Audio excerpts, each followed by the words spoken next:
이태원 펍에서 미군 3명이 한국군 특전사 여성들을 무시하며 성희롱을 하면서 생기는 이야기입니다. 구독과 좋아요를 해주시면 더 좋은 사연으로 보답하겠습니다. 6월이라 녹음이 창성하고 바람마저도 청춘의 열기를 머금은 듯한 금요일 밤이었습니다. 온 세상의 색깔과 소리가 한데 모여 용광로처럼 들끓는 곳, 서울의 심장 이태원의 거리는 그야말로 인산인해를 이루고 있었습니다. 해가 저문 지 오래건만 대낮처럼 환한 네온 불빛 아래 서로 다른 언어와 살빛을 가진 이들이 어깨를 부딪히며 밤의 축제를 즐기고 있었습니다. 그 모습이 꼭 여러 갈래의 물줄기가 모여드는 너른 강과 같아 이태원의 밤은 저마다의 사연을 품고 소리 없이 흐르는 듯 했습니다. 그 수많은 가게들 중에서도 해밀턴 호텔 뒤편의 한적한 골목에 자리한 오래된 참나무라는 이름의 술집은 유독 깊고 진한 멋을 풍기고 있었습니다. 묵직한 나무 문을 밀고 안으로 들어서면 시원한 맥주 내음과 생선 튀김의 고소한 향기가 먼저 손님을 맞았고, 낡았지만 반들반들하게 닦인 탁자와 의자들은 오랜 세월의 흔적을 고스란히 간직하고 있었습니다. 이곳은 고향의 맛과 분위기를 그리워하는 주한미군들에게는 아늑한 휴식처로, 이국의 정취를 느끼고픈 한국인들에게는 작은 여행지 같은 곳으로 사랑받는 장소였습니다. 하지만 오늘 밤 이 아늑한 공간에는 평소와 다른 불편하고 위태로운 기운이 무겁게 감돌고 있었습니다. 그 불온한 기운의 한가운데에는 술집에서 가장 좋은 자리를 떡하니 차지하고 앉은 3명의 미군이 있었습니다. 그들은 마치 안방이라도 되는 듯 주변의 시선은 아랑곳하지 않고 자신들만의 세상에 빠져 있었습니다. 떡 벌어진 어깨와 바위 같은 팔뚝을 자랑하는 백인 상병 마이클 밀러는 이미 얼굴이 잘 익은 홍시처럼 붉게 달아올라 있었습니다. 그는 쩌렁쩌렁한 목소리로 술을 더 가져오라 소리치며 이따금씩 거친 욕설을 섞어 주변 사람들의 눈살을 찌푸리게 만들었습니다. 그의 곁에는 깡마른 몸피의 매처럼 날카로운 눈을 한 데이비드 에반스 일병과 아직 소년의 티를 벗지 못한 채 그저 형들의 객기를 따라 웃기 바쁜 브라이언 피터슨 이병이 자리하고 있었습니다. 가장 큰 문제는 그들이 단순히 시끄러운 것을 넘어 군인으로서의 품위를 스스로 내던지고 있다는 점이었습니다. 술집과 같은 유흥가에서는 입어서는 안 되는 전투복을 버젓이 걸치고 있는 것만으로도 충분히 위압적인데, 술 기운을 빌려 그들의 행동은 점점 더 난폭해져만 갔습니다. 비틀거리며 일어나 다른 손님들의 테이블을 기웃거리고 혼자 술을 마시는 여성을 향해 휘파람을 불며 입에 담기 힘든 농담을 던지는 등 그들의 추태는 가게 안의 즐거운 분위기를 송두리째 망가뜨리고 있었습니다. 몇몇 손님들은 불쾌한 표정으로 계산을 서둘렀고, 어떤 이들은 아예 자리를 박차고 나가버렸습니다. 술집 주인인 마음씨 좋아 보이는 중년의 사내는 안절부절 못하며 발만 동동 구를 뿐 덩치 좋은 미군 3명에게 감히 다가서지 못했습니다. 이태원에서 오래 장사를 하며 숱한 일을 겪었지만 오늘 밤 저들의 기세는 유독 사납고 불길하게 느껴졌습니다. 그렇게 술집 안의 공기가 아슬아슬한 긴장감으로 팽팽하게 당겨져 있던 바로 그때 묵직한 참나무 문이 다시 한번 소리를 내며 열렸습니다. 그리고 그 문으로 들어서는 2명의 여성에게 술집 안에 있던 모든 사람들의 시선이 잠시 머물렀습니다. 그들은 그곳의 소란과 어울리지 않는 맑고 고요한 기운을 두르고 있었습니다. 한 여성은 단정하게 자른 머리카락이 지적인 분위기를 더했고, 하얀 셔츠에 청바지라는 간결한 옷차림에도 불구하고 몸 전체에서 기품이 흘렀습니다. 흐트러짐 없는 자세와 조용한 걸음걸이는 보는 이로 하여금 절로 신뢰감을 느끼게 했습니다. 그녀의 이름은 박선우, 대한민국 육군에서도 최정예로 꼽히는 제707특 수임무단 소속의 베테랑 중사였습니다. 그녀의 옆에 선 또 다른 여성은 긴 머리를 하나로 단정하게 묶어 올린 모습이 시원하고 서글서글한 인상을 주었습니다. 하지만 문득 주변을 살피는 그녀의 눈빛은 예리한 칼날처럼 번뜩이며 평범한 사람이 아님을 짐작하게 했습니다. 그녀는 박선우 중사의 가장 든든한 후배이자 파트너인 김유진 하사였습니다. 두 사람은 일주일 내내 이어진 지옥 같은 훈련을 막 마치고 얻은 꿀처럼 달콤한 외박길이었습니다. 남들처럼 예쁘게 화장하고 사복으로 갈아입었지만 뼛속까지 스며든 군인의 감각까지 숨길 수는 없었습니다. 가게에 들어서는 순간 두 사람은 공기 중에 떠도는 미세한 위험의 냄새를 본능적으로 알아차렸습니다. 유진이 선우의 귓가에 조용히 속삭였습니다. 선배님, 오늘 이곳 분위기가 심상치 않습니다. 아무래도 다른 곳으로 가는 것이 좋겠습니다. 선우는 말없이 고개를 가로저었습니다. 그녀의 깊고 차분한 눈은 이미 소란의 중심에 있는 미군들을 향해 있었습니다. 술집에서 입고 있는 저 전투복. 그것은 단순히 규정 위반의 문제를 넘어 군인이라는 신분을 방패 삼아 타인에게 오만하게 굴고 있다는 무언의 증표였습니다. 선우의 미간이 아주 희미하게, 그러나 분명히 찌푸려졌습니다. 아니다, 유진아. 저쪽 구석에 조용한 자리가 비어 있구나. 우리는 우리대로 조용히 맥주나 한잔하고 일어서자. 저들의 탁한 기운에 우리까지 휩쓸릴 필요는 없지. 언제나처럼 침착하고 단단한 선우의 말에 유진은 더는 아무 말 없이 고개를 끄덕였습니다. 두 사람은 마치 경랑이 치는 바다의 등대처럼 소란의 한가운데를 가로질러 가장 구석진 작은 테이블에 자리를 잡았습니다. 그들은 시원한 맥주 두 잔을 앞에 두고 서로의 눈을 바라보며 고생했다는 의미로 가볍게 잔을 부딪혔습니다. 쇠와 쇠가 부딪히는 훈련장의 소음 대신 유리잔이 맑게 부딪히는 소리가 두 사람 사이의 고요를 채웠습니다. 정말 고생 많았다, 유진아. 이번 잠수 훈련은 유독 힘들었지. 선배님이야말로 잠시도 쉬지 않으시고 저희를 이끌어 주시느라 얼마나 고생이 많으셨습니까? 그들이 나눈 것은 단순한 대화가 아니었습니다. 생사를 넘나드는 훈련 속에서 싹튼 피를 나눈 자매보다도 더 끈끈한 전우애의 확인이었습니다. 여자라는 이유로 때로는 더 엄격한 잣대와 편견에 맞서야 했지만 그들은 그것을 실력으로 극복해냈습니다. 여자가 아닌 대한민국 군인으로 그 중에서도 가장 강한 군인만이 설 수 있다는 707의 대원으로 서 있는 지금이 그들에게는 세상 무엇과도 바꿀 수 없는 긍지와 자부심이었습니다. 두 사람은 일부러 미군들의 소란에서 귀를 닫고 그들만의 세상에 집중하려 애썼습니다.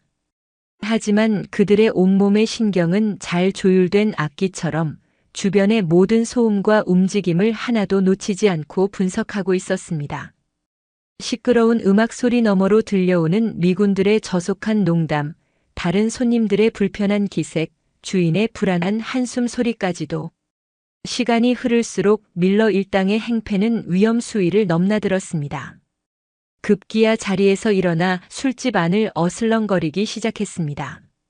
한 한국인 청년이 여자친구와 오붓하게 대화를 나누는 테이블에 다가간 밀러가 다짜고짜 청년의 어깨를 툭 치며 시비를 걸었습니다.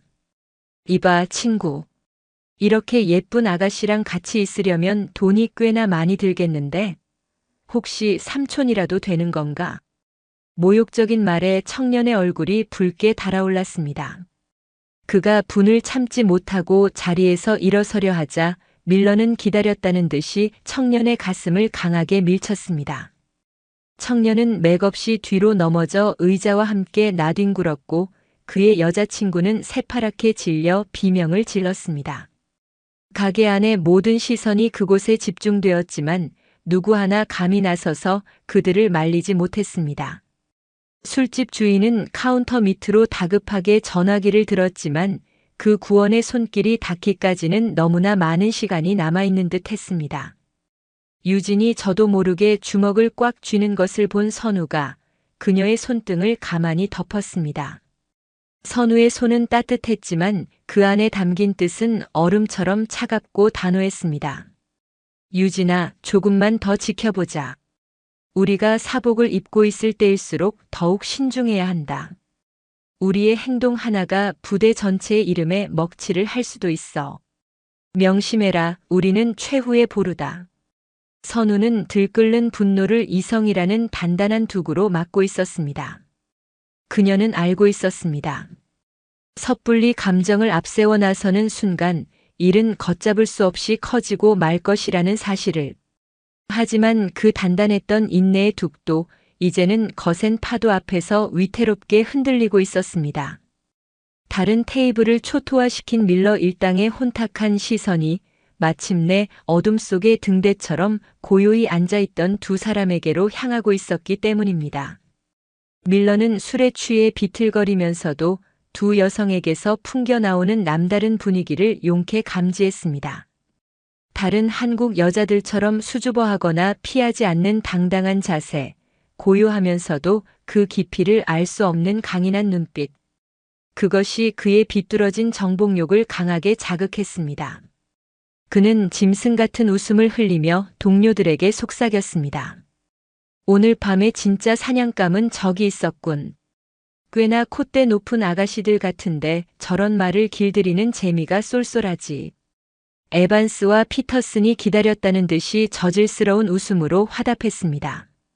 세 사람은 마치 먹이를 발견한 하이에나 떼처럼 어슬렁거리며 선우와 유진의 테이블로 다가왔습니다.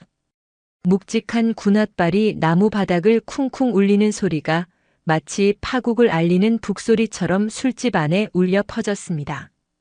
순식간에 테이블 위로 거대한 그림자가 드리워졌습니다. 선우와 유진은 약속이라도 한 듯 말없이 고개를 들어 불청객들을 올려다보았습니다. 역한 술 냄새와 함께 밀러의 기름기 낀 목소리가 두 사람의 고요한 공간을 침범했습니다. 아름다운 아가씨들, 이런 어두운 구석에서 둘이서만 뭘 그리 재미없게 속닥거리고 있나? 우리 멋진 오빠들이랑 같이 어울려주면 어디가 덧나나? 밀러는 대답을 기다리지도 않고 선우의 옆에 있던 빈 의자를 거칠게 끌어와 털썩 주저앉았습니다. 에반스와 피터스는 마치 울타리를 치듯 테이블 양옆에 버티고 서서 두 사람이 빠져나갈 길을 완전히 막아버렸습니다. 완벽하게 고립된 상황, 누가 보아도 명백한 위협이었습니다. 선우는 흔들림 없는 눈빛으로 밀러를 정면으로 바라보며 누구라도 알아들을 수 있는 맑고 정확한 영어로 말했습니다. 정중하게 부탁드립니다. 저희는 둘만의 조용한 시간을 보내고 싶습니다. 그만 자리로 돌아가 주시겠습니까? 너무나 유창하고 기품 있는 영어에 밀러는 순간 당황했지만 그것은 곧 더 큰 흥미로 바뀌었습니다. 그는 선우의 얼굴 바로 앞까지 자신의 얼굴을 들이밀며 일부러 더 큰 소리로 떠들었습니다. 오호, 영어 실력 한번 끝내주는군. 똑똑하기까지 하니 더 마음에 드는걸. 하지만 예쁜 아가씨, 이 화려한 금요일 밤을 이렇게 썩히는 건 죄악이라고. 우리가 진짜 재미있고 화끈한 밤이 무엇인지 확실하게 가르쳐 줄 수 있는데 말이야. 그가 노골적인 손짓으로 선우의 어깨를 감싸려던 바로 그 순간 옆에 앉아있던 유진이 스프링처럼 튀어 오르듯 자리에서 벌떡 일어났습니다. 평소에 서글서글한 눈매는 온데간데 없고 잘 벼려진 비수처럼 날카로운 분노가 그녀의 눈에서 이글거렸습니다.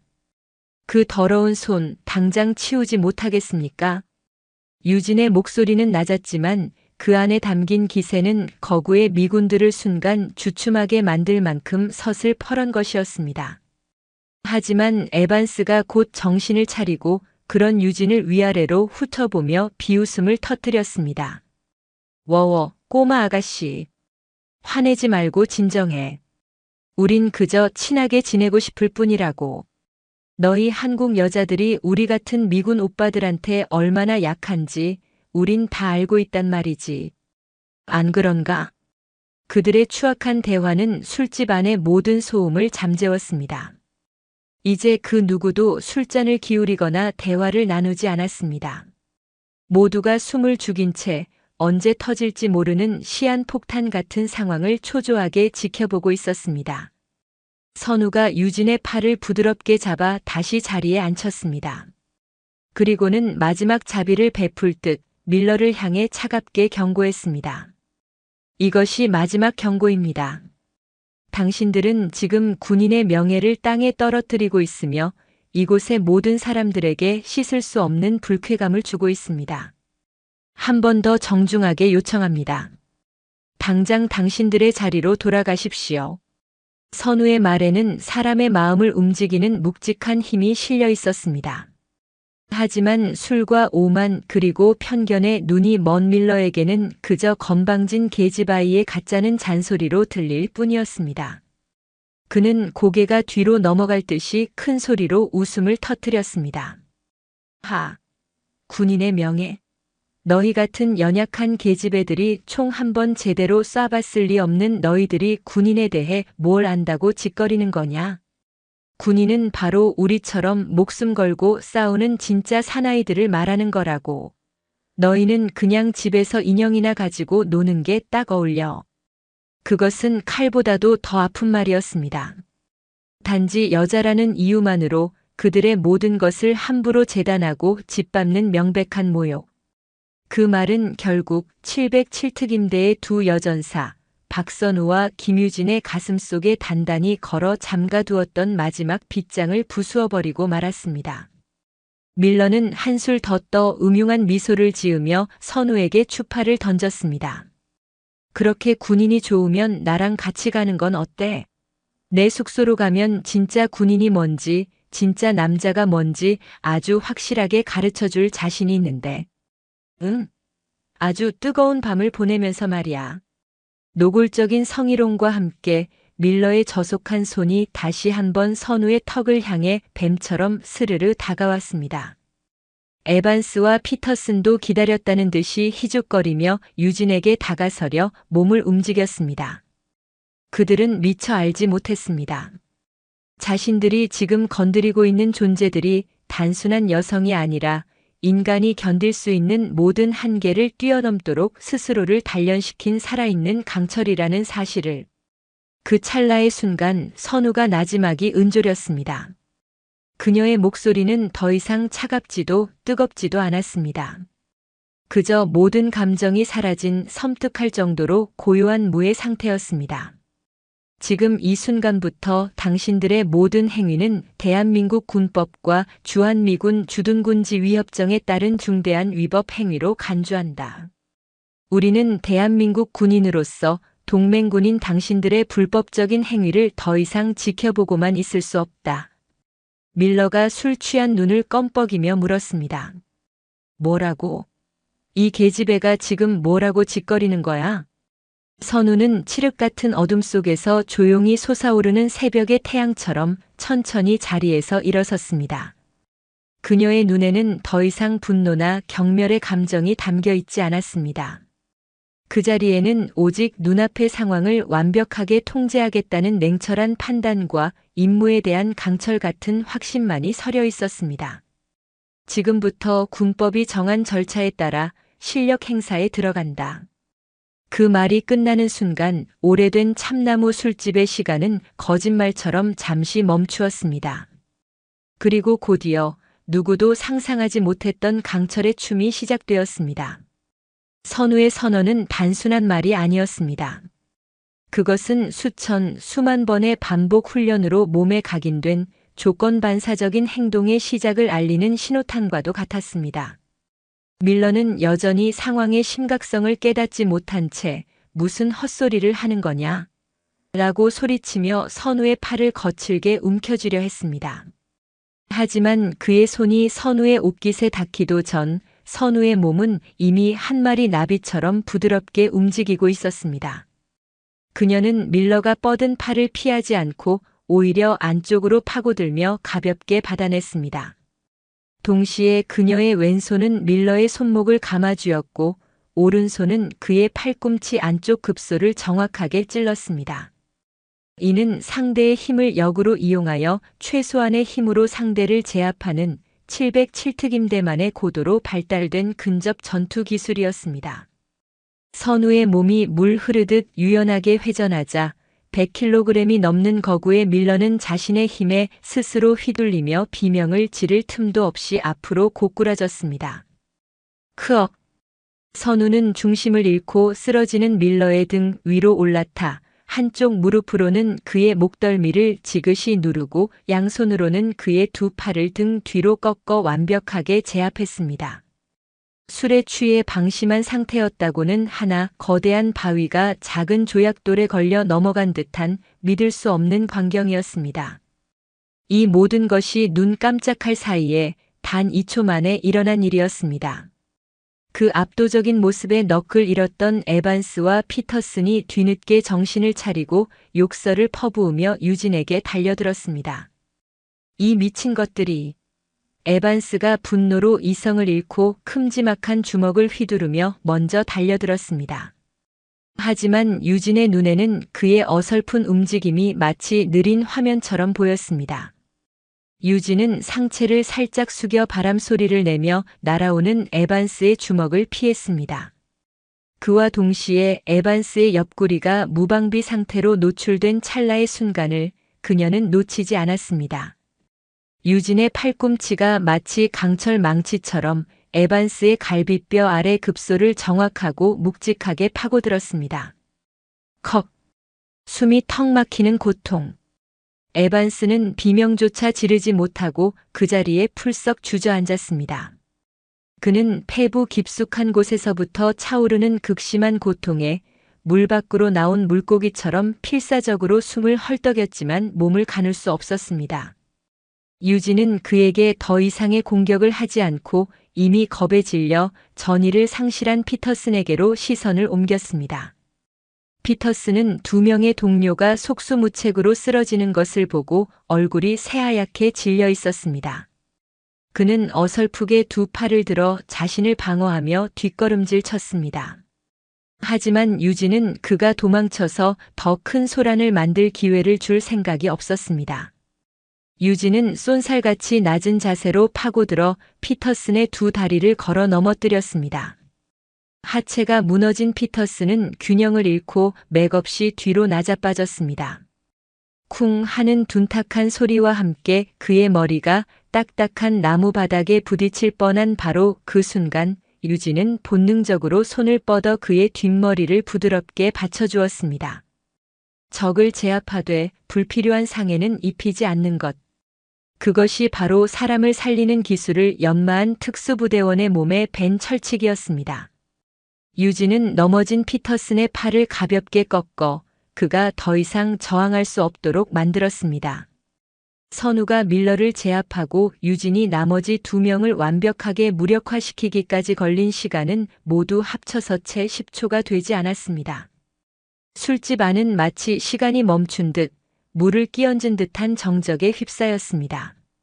조금 전까지만 해도 3명의 거구 미군들 앞에서 두려움에 떨며 숨을 죽이고 있던 사람들은 눈앞에서 펼쳐진 현실이라고는 믿기 힘든 광경에 모두 입을 해 벌리고 넋을 잃고 있었습니다.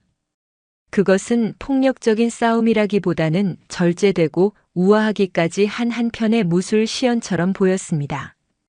2명의 가녀려 보이던 여성이 자신들보다 2배는 좋게 되어 보이는 건장한 남성 3명을 순식간에 그것도 최소한의 움직임과 힘으로 완벽하게 제압한 것입니다. 선우는 여전히 밀러를 제압한 자세를 유지한 채 조금도 흐트러짐 없는 목소리로 술집 안에 있는 모든 사람들을 향해 말했습니다. 갑자기 소란을 피워 대단히 죄송합니다. 저희는 대한민국 군인입니다. 이들은 군인으로서의 본분을 망각하고 동맹국의 민간인에게 위협을 가했기에 저희는 군 규정에 따라 이들의 신병을 확보한 것뿐입니다. 이제 모두 안심하셔도 괜찮습니다. 그녀의 목소리는 비록 낮고 조용했지만 그 안에 담긴 강한 확신과 책임감은 겁에 질려있던 사람들의 마음을 어루만지고 안심시키는 놀라운 힘을 가지고 있었습니다. 그제야 사람들은 넋 나간 상태에서 깨어나 하나둘씩 손뼉을 치기 시작했습니다.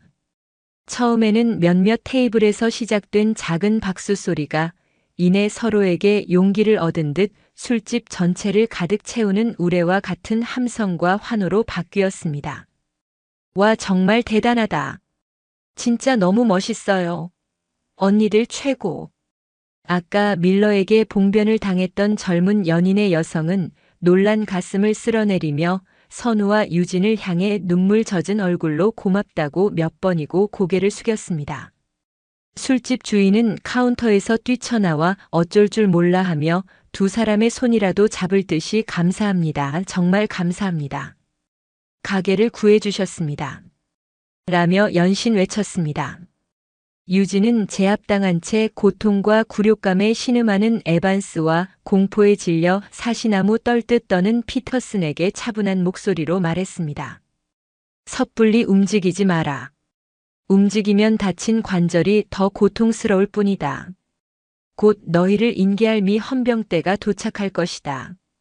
그제야 세 명의 미군은 자신들이 얼마나 어리석고 끔찍한 실수를 저질렀는지, 그리고 자신들이 감히 누구를 상대로 그토록 오만한 행패를 부렸는지 뼈저리게 깨닫기 시작했습니다. 술기운은 차가운 공포와 함께 흔적도 없이 사라지고 있었습니다. 그들이 계집애라 무시하고 조롱했던 두 여성은 자신들이 평생을 바쳐 훈련해도 감히 대적할 수 없는 존재들이었습니다. 그들은 그저 여성이 아니었습니다. 그들은 강철 같은 의지와 피땀 어린 훈련으로 스스로를 담금질한 대한민국에서 가장 명예로운 부대의 전사들이었습니다. 요란한 경광등 불빛이 술집 창문을 어지럽게 비추고 곧이어 묵직한 군홧발 소리와 함께 한국 경찰과 미 헌병대원들이 거의 동시에 들이닥쳤습니다. 그들은 술집 안의 기묘하고도 압도적인 대치 상황에 잠시 할 말을 잃었지만 노련한 직업 군인답게 곧 상황의 전모를 파악하기 시작했습니다. 바닥에 초라하게 제압당한 채 신음하는 미군 3명. 그들을 조금의 미동도 없이 제압하고 있는 2명의 한국 여성. 그리고 그 주변을 마치 개선장군을 맞이하는 시민들처럼 둘러싸고 있는 수십 명의 목격자들.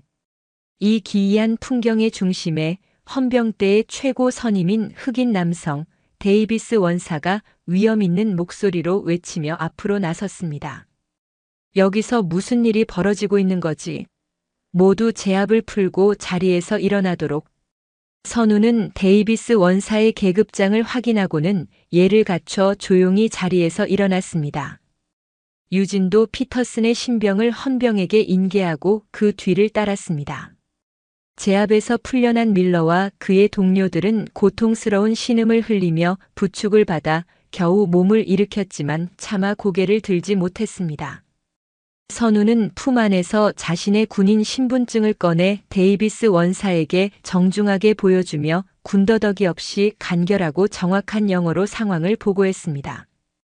보고합니다. 대한민국 육군 특수전사령부 제707특 수임무단 소속 박선우 중사입니다. 이 3명의 미군은 영외 규정을 위반한 군복 착용 상태로 과도하게 음주를 하였고 다수의 민간인들에게 고성과 폭력적인 행위를 가했습니다. 또한 저희 두 사람에게는 심각한 수준의 성희롱과 함께 신체적 위해를 가하려 했기에 저희는 자위권 발동 및 군 규정에 의거하여 이들을 제압하고 신병을 안전하게 확보하고 있던 상황이었습니다. 데이비스 원사는 박선우라는 이름과 함께 그의 귀에 익숙한 707이라는 부대명을 듣고는 놀라움에 눈을 동그랗게 떴습니다. 707특임단.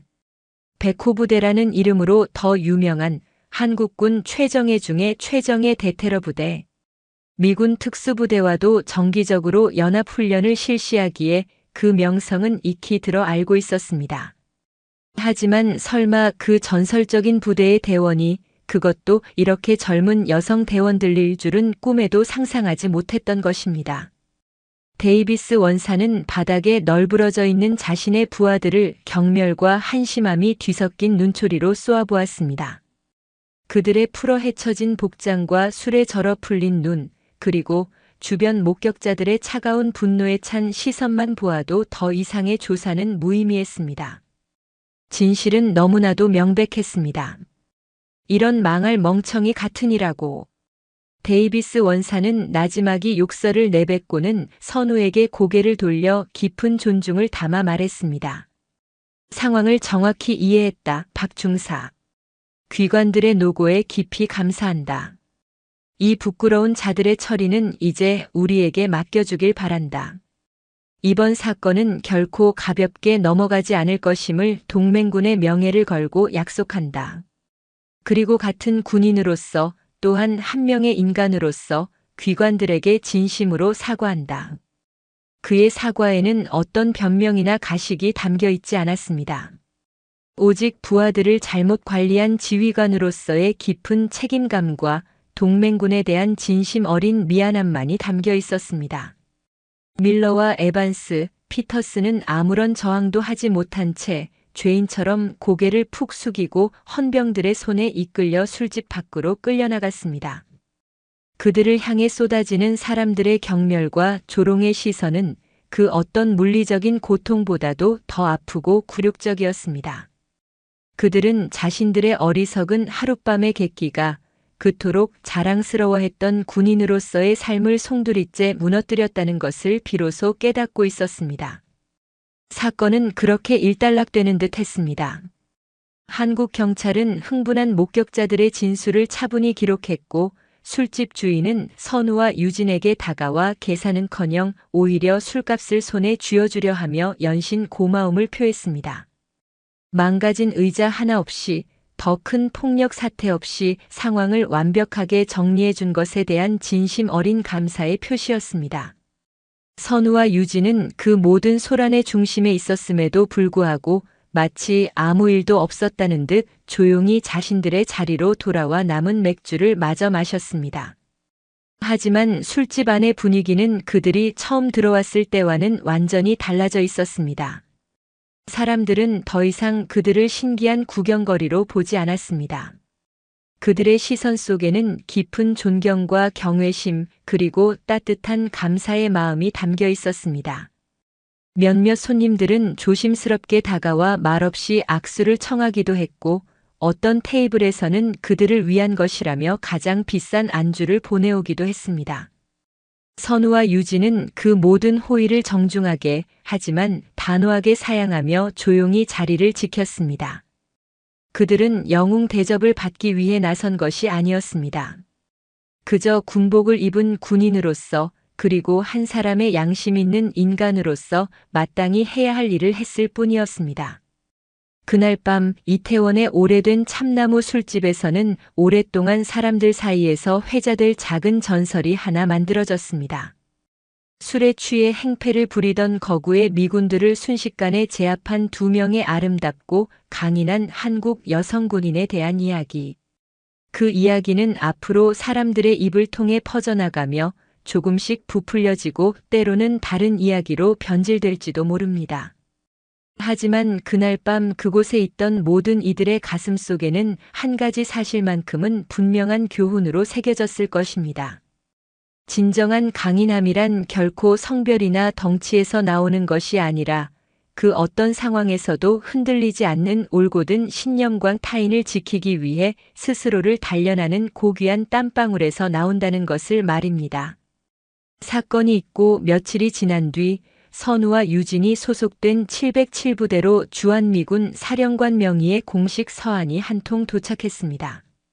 서한에는 그날 밤 불미스러운 사건에 대한 정중하고 공식적인 사과의 말과 함께 해당 병사 3명에 대한 엄중한 징계 절차가 진행 중이라는 사실이 명시되어 있었습니다. 그들은 군인으로서 받을 수 있는 가장 무거운 처벌인 불명예 전역과 함께 남은 복무 기간을 영창에서 보내야 할 처지에 놓였다는 소식이었습니다. 부대의 지휘관은 선우와 유진을 불러 조용히 격려하며 그들의 신중하고 용기 있는 행동이 오히려 한미동맹의 굳건함을 확인시켜주는 계기가 되었다고 칭찬했습니다. 그리고 또 며칠이 더 흐른 어느 평일 오후 부대 위병소로부터 뜻밖의 연락이 전해졌습니다. 그날 사건의 주동자였던 마이클 밀러가 두 사람에게 꼭 만나서 사죄하고 싶다는 간절한 뜻을 전하며 면회를 신청했다는 것이었습니다. 그는 다른 동료들 없이 혼자였고 군복이 아닌 깨끗하고 단정한 평상복 차림이었습니다. 선우와 유진은 잠시 망설였습니다. 이미 끝난 일에 대해 다시 마주하는 것이 썩 내키지는 않았지만 용기를 내어 찾아온 사람을 매정하게 돌려보낼 수는 없었습니다. 두 사람은 조용히 면회실로 향했습니다. 딱딱한 의자와 테이블만이 놓인 작은 면회실에서 만난 밀러는 며칠 전 술집에서 보았던 그 오만하고 난폭한 모습은 흔적조차 찾아볼 수 없었습니다. 그는 며칠 사이에 수척해진 얼굴에 깊은 죄책감과 후회가 담긴 눈으로 두 사람 앞에 고개를 숙이고 서 있었습니다. 밀러는 한동안 아무 말도 하지 못하고 입술만 달싹이다가 마침내 모기만 한 목소리로 어렵게 입을 열었습니다. 정말 죄송하다는 말씀을 드리고 싶어서 찾아왔습니다. 그는 떨리는 손으로 품 안에서 꾸깃꾸깃한 편지 한 통을 꺼내 선우에게 조심스럽게 건넸습니다. 편지는 이제 막 한글을 배우기 시작한 아이가 쓴 것처럼 삐뚤빼뚤하고 서툰 글씨체로 쓰여 있었습니다. 하지만 그 안에는 사전과 번역기를 총동원해 밤새 고심하며 썼을 그의 진심이 고스란히 담겨 있었습니다. 그날 밤 저희가 저지른 행동은 그 어떤 변명으로도 용서받을 수 없는 끔찍한 잘못이었습니다. 저희는 술에 취해 이성을 잃었고 군인이라는 명예로운 신분을 망각한 채 두 분과 그곳에 계셨던 모든 분들께 씻을 수 없는 상처와 불쾌감을 드렸습니다.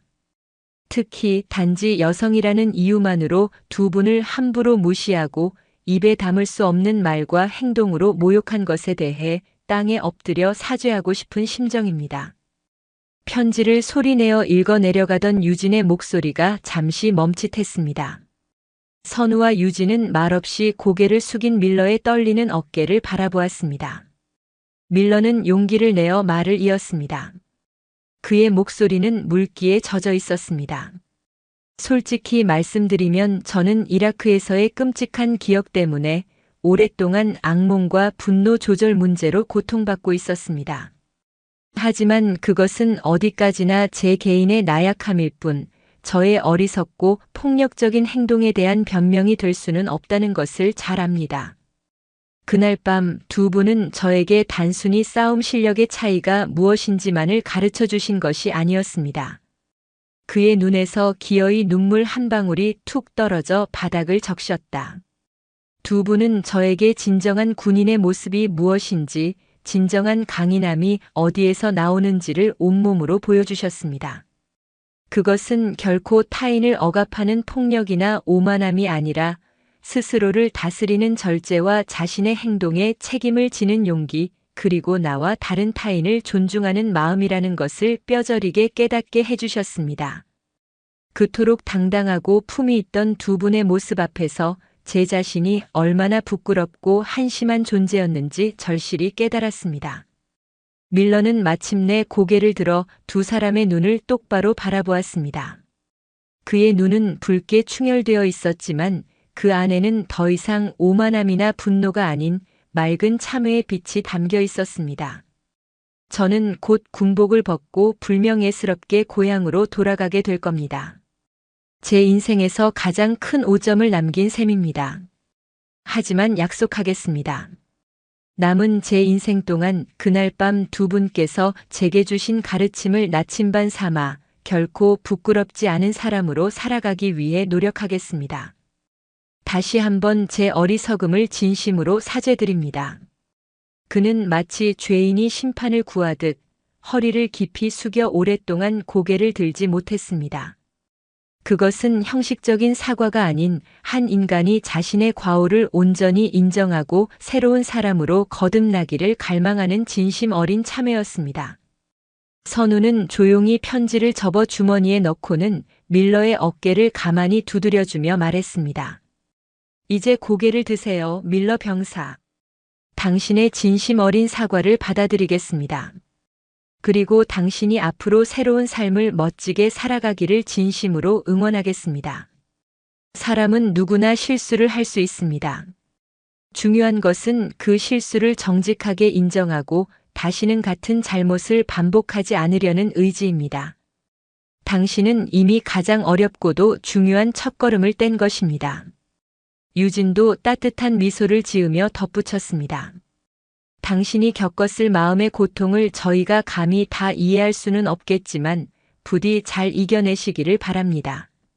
그리고 언젠가 시간이 아주 많이 흐른 뒤에라도 한국이라는 나라와 한국의 군인들에 대해 떠올렸을 때 오늘의 이 다짐을 기억해 주었으면 합니다.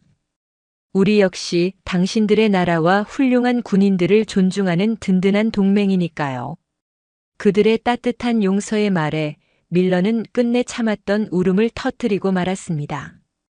그는 자신이 저지른 씻을 수 없는 잘못에 대해 용서를 받았다는 안도감과 자신의 아픔까지 헤아려주는 두 사람의 깊고 너른 마음에 뜨거운 감동을 느꼈습니다. 그는 그 자리에서 한참을 어린아이처럼 소리내어 울었습니다. 그것은 후회의 눈물이자 동시에 새로운 삶에 대한 희망의 씨앗을 싹 틔우는 감사의 눈물이었습니다. 그날 면회실에서의 짧은 만남은 그 자리에 있던 세 사람 모두의 가슴속에 오래도록 지워지지 않을 깊은 울림을 남겼습니다. 선우와 유진에게는 자신들이 군복을 입고 지키고자 하는 궁극적인 가치가 무엇인지를 다시 한번 되새기는 소중한 계기가 되었고, 밀러에게는 잘못 디딘 인생의 발걸음을 바로잡고 새로운 방향으로 나아가게 하는 인생의 전환점이 되었습니다. 세월은 강물처럼 흘러 이태원의 오래된 참나무 술집은 다시 예전의 활기차고 정겨운 분위기를 되찾았습니다. 아니, 오히려 그날의 사건 이후로 술집은 아름아름 더 유명해져서 전설의 707 여전사들이 술주정뱅이 미군들을 참교육한 곳이라는 명예로운 별칭과 함께 이태원의 새로운 명소가 되었습니다. 가끔 호기심 많은 손님들은 술집 주인에게 그날의 이야기를 소상히 물었고, 주인은 마치 자신이 주인공이라도 된 듯 신이 나서 무용담을 늘어놓곤 했습니다. 아이고, 그때 일을 생각하면 지금도 가슴이 벌렁거린다니까요. 진짜 영화의 한 장면도 그런 명장면이 없었지. 그 두 분 처음 들어올 때부터 눈빛이 어찌나 맑고 깊던지 딱 보니까 보통 내공을 가진 분들이 아니더라고. 그렇게 조용하고 예의 바른 분들이 한번 마음을 먹으니까 와, 그 모습이 어찌나 멋지고 든든하던지 아직도 눈에 선합니다. 그날 이후 선우와 유진은 다시는 그 술집을 찾지 않았습니다. 그들은 여전히 세상에 눈에 띄지 않는 자신들의 자리에서 조용히 하지만 그 누구보다도 굳건하게 대한민국 국민의 생명과 안전을 지키는 군인으로서의 소임을 다하고 있었습니다. 살을 애는 듯한 혹한기 훈련과 숨막히는 대테러 훈련 속에서도 두 사람은 서로의 등을 지켜주는 가장 든든한 전우로서 대한민국 최정예 군인이라는 명예를 가슴에 품고 하루하루를 치열하게 살아갔습니다. 어느 별이 유난히 총총한 여름밤, 야간 고공 강화 훈련을 무사히 마치고 부대 옥상에 올라선 선우와 유진은 땀을 식히며 저 멀리 펼쳐진 서울의 아름다운 야경을 말없이 내려다보고 있었습니다.